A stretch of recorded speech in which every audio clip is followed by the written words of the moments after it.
very good morning to all of you. Welcome back to the session of team.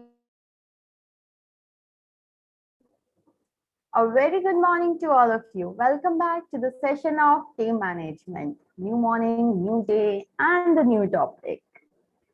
Okay, so in the last session, as we have discussed about what is team and why making a team, immediately as soon as someone gives you a task, the first thing that strikes your mind is, okay, let me just make a group, let me make a team. Let me just collect group of people and let me just bring them together and explain them what is to be done. But that is wrong. First thing which should strike your mind is try to analyze the work which is being given to you. Does that work, does that task require group of people to work together? What you will be doing, you will be simply wasting a lot of resource. Along with that, you will also waste the talent which we will be utilizing where it's not actually required. Along with that, there will be lot of wastage of time. It's going to be a very time, it's going to be taking lot of time. Why? Because initially that task doesn't require a group of people. For example, if I tell you that you have to organize a birthday party for 10 people, do you think that organizing a birthday party for 10 people will require a team for you to manage everything? No. But what we do, as soon as we listen to any task, it has been feeded in our mind that it means that we need a group of people to work. Individual cannot work, but this is not true. While explaining you the meaning of team management, while explaining you the meaning of team, I made one thing very clear: the team is only required when the skill, the talent, the knowledge a person is holding is not sufficient to get the entire work done. But now, what we have learned is that to do each and every task, we need a group of people coming together and working together. For managing a birthday party, if you have been asked to manage a birthday party for 10 people and there you are collecting 5 different people to manage that, you'll be simply wasting on the time. How? You'll first explain them what all things need to be done. Then you will allot them the responsibilities. Now, the work you are allocating to them will hardly take 1 or 1.5 hours to do that thing. So ideally for the entire day, all the 5 people are booked also and they'll be free also. Once they finish off the task, what they're going to do? Instead, why not just appointing one person? If you think that, no, I don't have a time, I won't be able to manage that, just appoint one person, give them the complete responsibility and ask him or her to finish off the task. That can be a great idea rather than collecting a group of people and leading them. So always make sure as soon as you get a work, you get a task to be completed, you don't simply rush to make a team. Think whether this task, this activity actually require the involvement of different people or it can be managed alone. Now, when I'm telling that it can be managed alone, that doesn't mean that you only will have to sit and work for that. You can even delegate that task to some other person, but make sure that unnecessary teams are not created for doing something which doesn't require a group of people to work together. So there are again different stages of team. As soon as you are going to create, you will have to go through many different stages, which is going to take a lot of time. Like you'll be going with the forming stage, norming stage, then performance, all these things you will be going, which is actually going to waste a lot of time.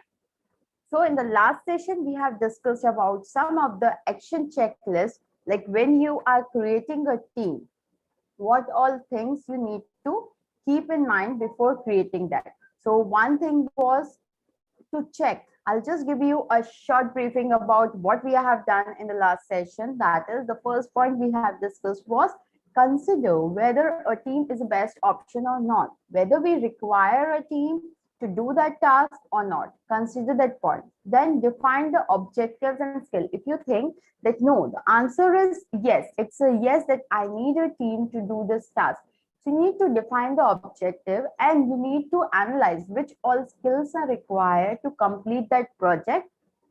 Once you do that, then you start making up the team. Then you consider the makeup of the team. Now, then you have to consider which all peoples will be involved. You have finally selected the people.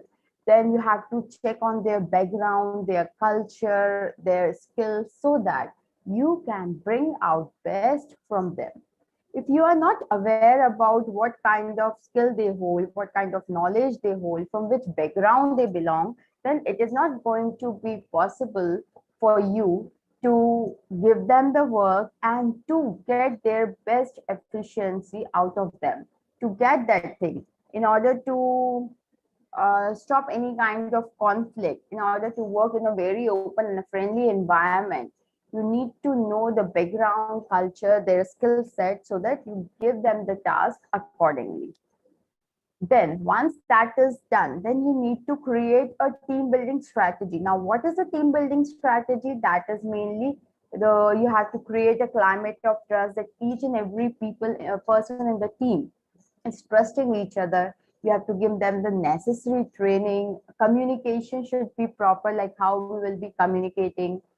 The time allocated should be given. You should hand over to them all the resources which are required to finish off the task. Along with that, give them the clear task and roles, what they're supposed to do. And after finishing that, give them the feedback.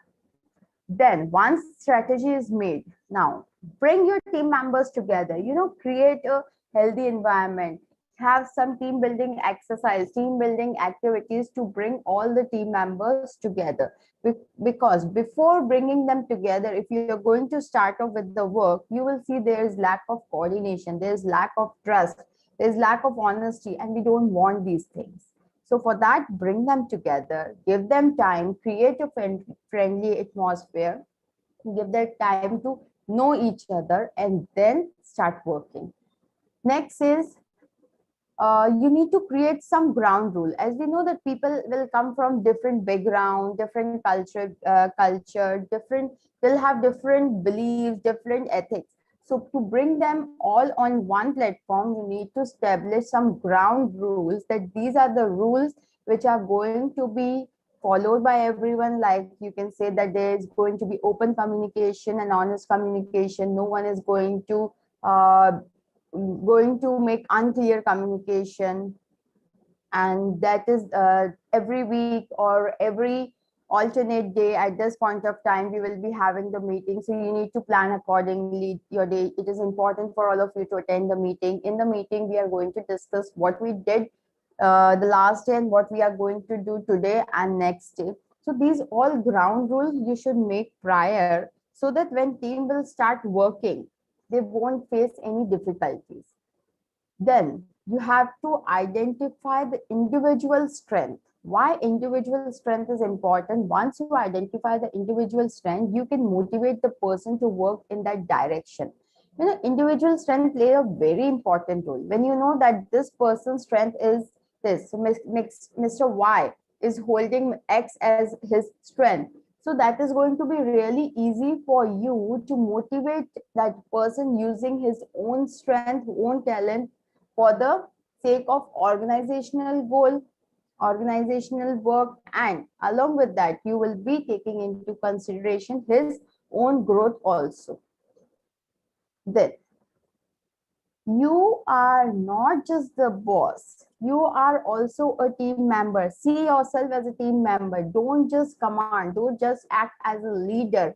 Be a member of the team, not just a boss of the team. When you are going to create an atmosphere where you are being a member, being one amongst the team member, it is going to create an environment of honesty and open communication. If the people will have any kind of difficulty, if they face any difficulties, they are going to approach you because you are approachable. You are not acting as a boss to whom they are afraid, or you're not acting as a person who is just going to shout if they do some mistake or if something went wrong. So in that situation, when you yourself are acting as a part of team member, it is going to boost the confidence of the team member also. So these are the 8 points which we have already discussed in the last session.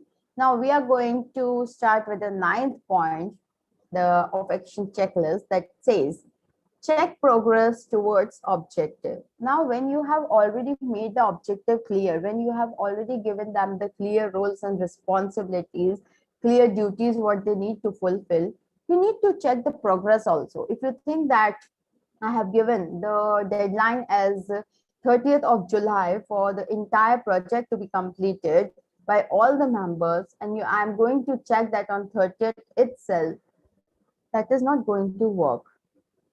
Yes, we do say that we should have trust on our team members, but that doesn't mean that you are not regularly checking on the progress. What if on 30th you see that lot of work is pending and you realize that I should have checked it prior? What happens if there is no regular checking? Then team members are going to act leniently, and at the end you will see that lot of task is in the pending section that is not yet completed, though they were given good amount of time. And even at the last time, people will come up saying that, oh, I was unable to do that because I don't know how to do that, I was finding difficulty. So these type of answers, these type of justification will come if you are going to check the progress only at the end. So make it your habit to check the progress in between also.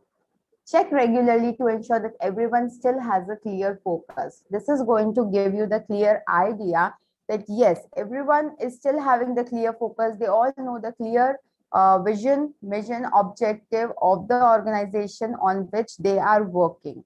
So if you are checking the progress, this will help you to analyze this thing.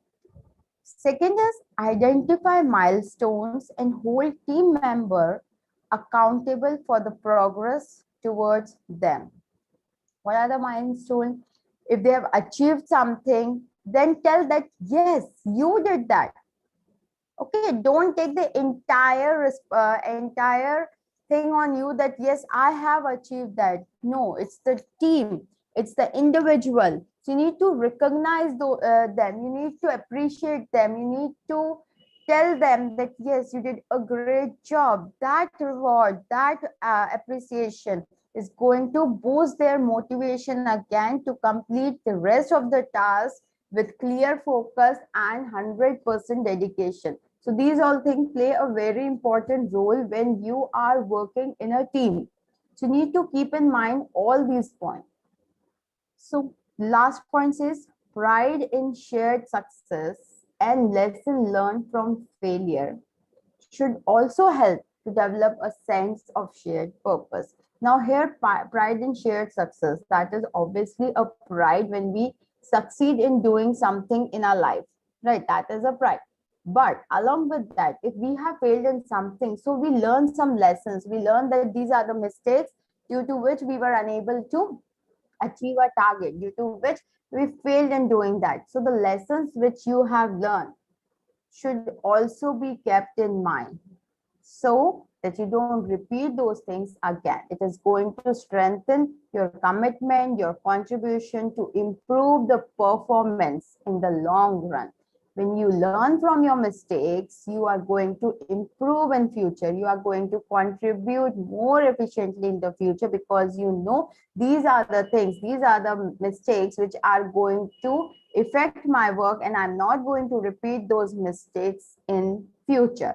So learn from them and improve your productivity, your contribution, your commitment towards the organization, towards yourself, towards your team in the long run. Now, after this, the 10th point says time meetings with care. Unnecessary meetings are a bane. We keep on creating meetings. Okay, today we have a meeting and we don't have a clear agenda only. But why the meeting is being called? So unnecessary meetings are a bane. But if there are too few, the project and the team can lose focus. As I told you that if you are just going to check their progress at the end and on the last day that whether the work is done or not, they might come up with many excuses that why they were unable to do that. So meetings, when it comes to meeting, it should uh, not be 3 to 5 in a day, and it should not be once in a week also. What happens if you are regularly monitoring, if they are somewhere losing the focus, if they are a bit unclear about the work they are supposed to do in the meeting, they can get the clear picture of that, they can clarify that thing, and they can get the work done right on time. So for that, there should not be unnecessary meeting, and there should not be just few meetings. Time meetings means have proper time for the meeting and care, give them proper care, handle it with proper care when you are conducting a meeting. Meet regularly but with purpose and with a clear agenda. Don't just call a random meeting that, okay, today I am free, I don't have any work to be done, let me just have a meeting with my team. That's not the work, that's not the way. You might be free, but what about others? They might be having some schedule, they might be following some schedule, and you will be entirely disturbing their schedule. So it's going to make them irritated.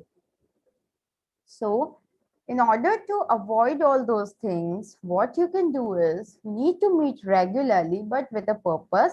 Have specified dates, specified time, that this is the day, this is the time when we are going to meet, and this is the purpose of our meeting, and this is the clear agenda why we are going to meet on this specific day. So always carry a clear agenda of your meeting.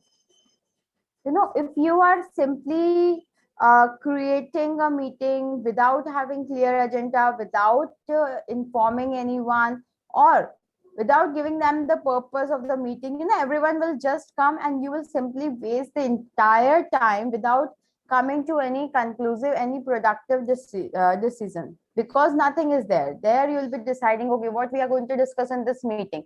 In that discussion, complete meeting time is gone and you have ended up getting nothing in your hand. So it's always better to have a clear agenda and the purpose of the meeting.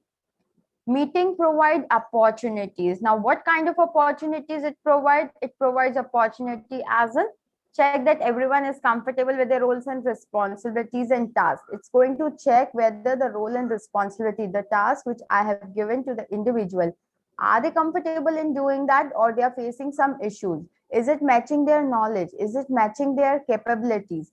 If yes, then yes, we have achieved the opportunity. We have achieved that, yes, this is to be done, and our team members are very clear in getting that thing done. Second, it is going to review the progress towards goal. Just by waiting till the last date and then checking whether we have achieved that or not is not a good idea, because on last moment, say for example 30th July, you have given the deadline, and 1st of August you have to present that to the client. On 30th, if you see that it's not done, then you just have one day in your hand. So in that one day, are you going to plan out the thing, how you are going to give the presentation to the client, or you are going to make everyone rush towards getting the thing done? So in this situation, it is always better to review your progress regularly and check that here you are ahead of your deadline, you are ahead in doing the work, you will be able to complete the work before deadline, or you need to speed up your work. If required, give them additional resource, give them additional human power, ask someone else to help that person if you think that the work is going slow in that by that particular person. So it is important for you to review the progress towards the goal on regular basis. Next is reflect on how the team is working together. It is also going to tell you that whether they are facing any kind of conflict, the honesty, the team building, the motivation they have as a team. That also you will come to know when you will review their progress. Because when we say that we are working in a team, that means somewhere our work will be related, will be dependent on the work of others, or other might be dependent on the work which we are doing. So this way it is going to show your team building also, that yes, The group, this is not a group of people who are working, it is a team of people who are working together. There's a difference between group working and a team working. Team is something where people are dependent on each other and all are working together for a common goal. Group also works for a common goal, but they all have their individual department. They are not related to each other, but in team that doesn't happen. So you need to monitor whether the team is working together in a specified direction or not. If not, what is lacking, how to bring team together, how to boost the teamwork, how to conduct team building activities and make team comfortable working in same direction, how to make them realize that they are no more individual working towards the goal. It is the group of people who are working together as a team to achieve the goal or the target or the task of the organization. Last is, if any problem identify, plan and implement appropriate action or corrective measures. By doing this, you might come across situation where you will identify that people are facing problem, they are not having available resources, they are unable to connect with other team on which their work is dependent, or they have started having conflicts within the team members, they are unable to cope up, they need some extra time or they need extra manpower. So all these things you can identify when you are conducting regular meeting. And once these things you have identified, once you have the problem in your hand, that next thing is plan, implement appropriate measures and take corrective measures, take corrective action by which you are going to solve your problem, the problem of the team. That is why we say that timely meeting, careful meeting are important to keep the focus of the team clear and to check and evaluate where your team stands. Dissolve the meeting. Why we should dissolve the meeting? What's the need to dissolve the meeting? We create, sorry, not the meeting, team. We create a team for some specific work.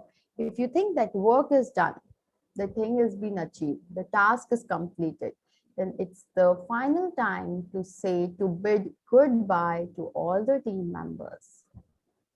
Now, before dissolving the team, you need to keep in mind few very important points. The very important point says that when you are dissolving your team, when you are bringing your team to an end, first you need to check when the team has accomplished its task, acknowledge this. If the team has successfully achieved the task, if the team has successfully completed its work, then you need to acknowledge that yes, bingo, it is the successful thing you have done, and yes, successfully we have finished our work.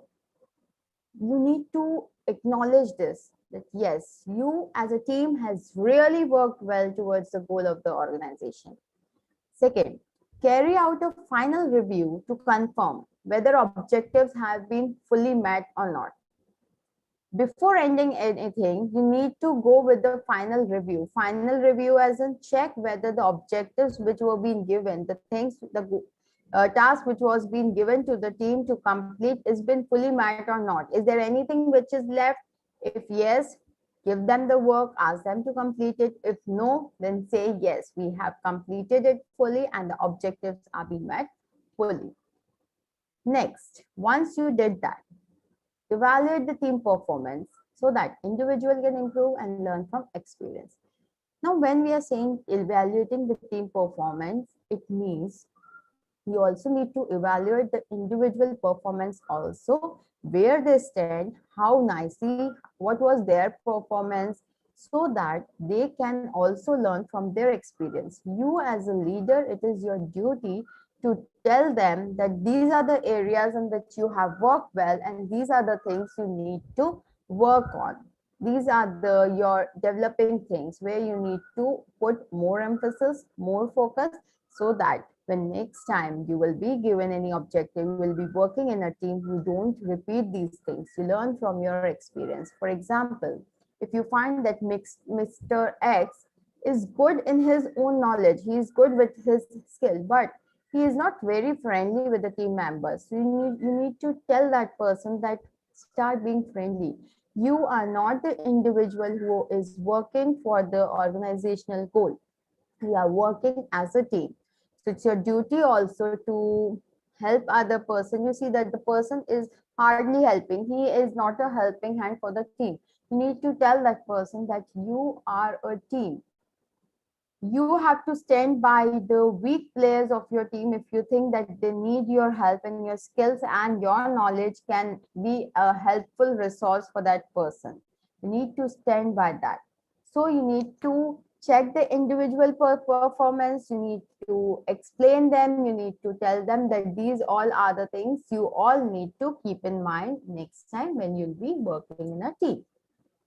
Next, if all the objectives have been met, the team can disband.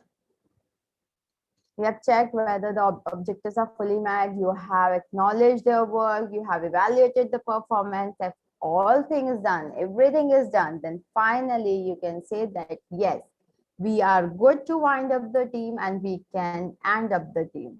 So after evaluating all those things, only you can say that yes, it's a good time to wind up the team. But before disbanding the team, don't forget to celebrate your achievement. Why I'm saying that celebrating your achievement is very important.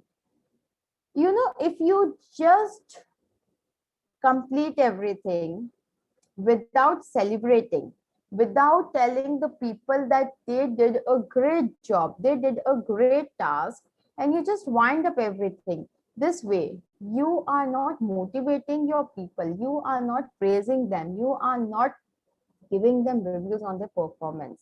So it's your duty as a team that these are the people who have followed your instruction, who have worked in the direction in which you wanted them to work. So in that purpose, for that purpose, it's your duty to come up and praise each one of them for their hard work, for their dedication, for their timely achievement of the goal.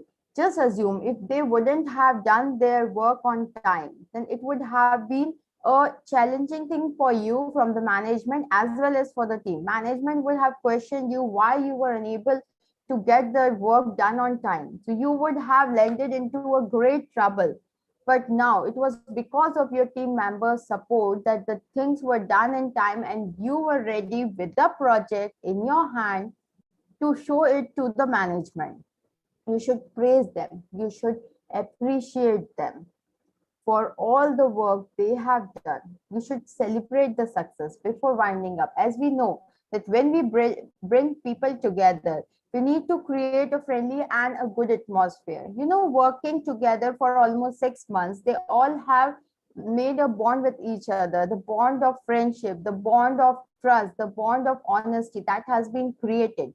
Now, all of a sudden, if you simply go to them and say that now the work is done and we are dissolving the team, now you are no more going to work together, you're not going to see each other, it's going to affect them, right? So for that, you need to celebrate your success, give them the last chance to come together, to enjoy their moment, to share their experience with each other, recognize, praise the one who was the best performer of the team. And if you think your entire team has performed really well, praise your team, appreciate your team members, appreciate each one of the individual for their best efforts, and then celebrate it and then ask them to dissolve the team. So these are the basically the important checklists which you need to keep in mind while you are making a team. You know, creating a team is very easy, but handling the team, getting the work done, bringing them together, making them work on a common platform with some common base rules and grounds, that is really very challenging. As you know, we have discussed in one of the case study, that was Miss Anushka, who was being given 10 members, a group of 10 people, and she was being asked to complete the work with them. But unfortunately, what she did, her approach towards working with the team was she just made an individual bond with all the team members, but she was unable to bring all the people to work together as a team.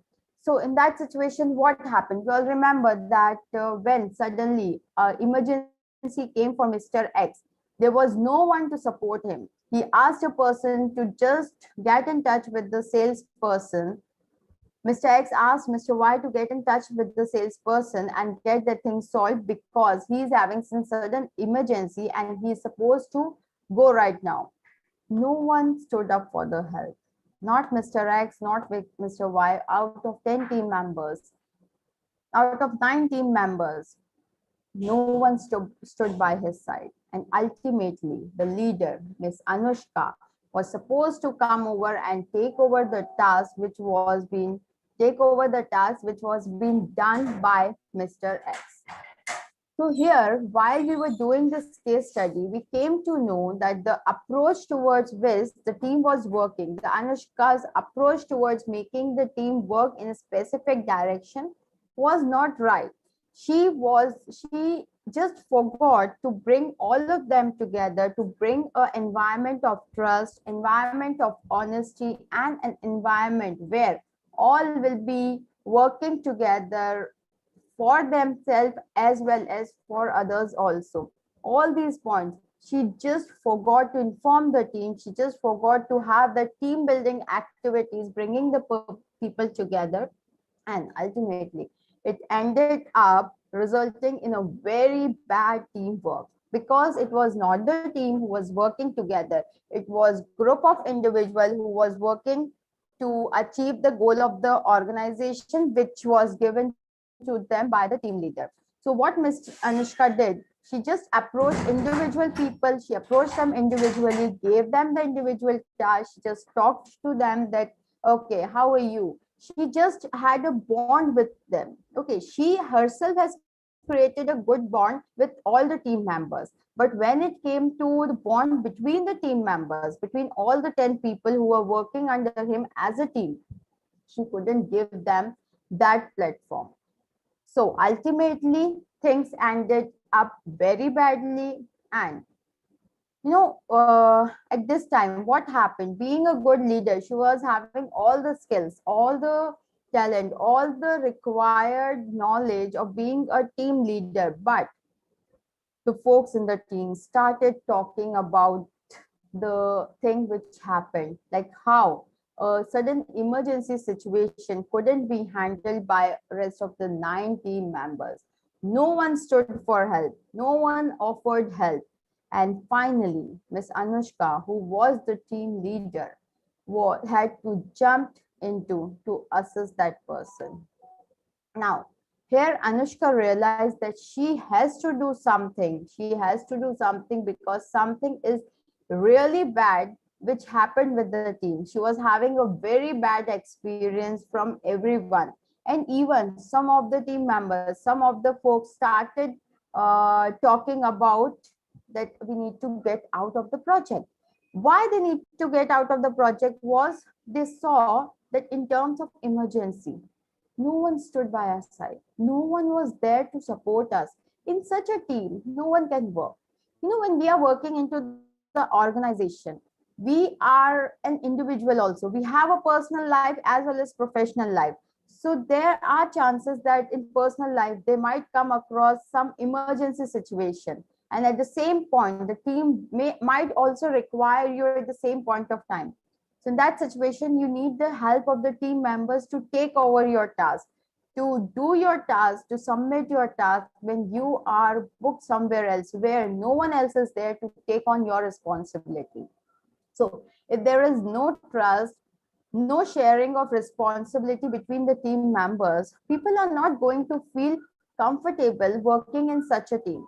So to avoid all those things, to avoid the mistake which Anushka did while she started working with her team, you need to keep in mind all these points: setting up the ground rule, bringing the team together on from time to time, appreciating their work, making a friendly atmosphere, giving them an atmosphere where they all talk to each other, going out for a team lunch. You can come up with any of the strategy, but the main motive should be bringing the team together to work for the common goal rather than making them work in specific direction, giving them individual work. If you think that the individual work would have been given, then what is the need of making a team? What was the need? Why the management gave you a group of 10 people to get the work done? There might be some reason, right? If the individual work was required, they could have directly assigned a specified person for a specified role.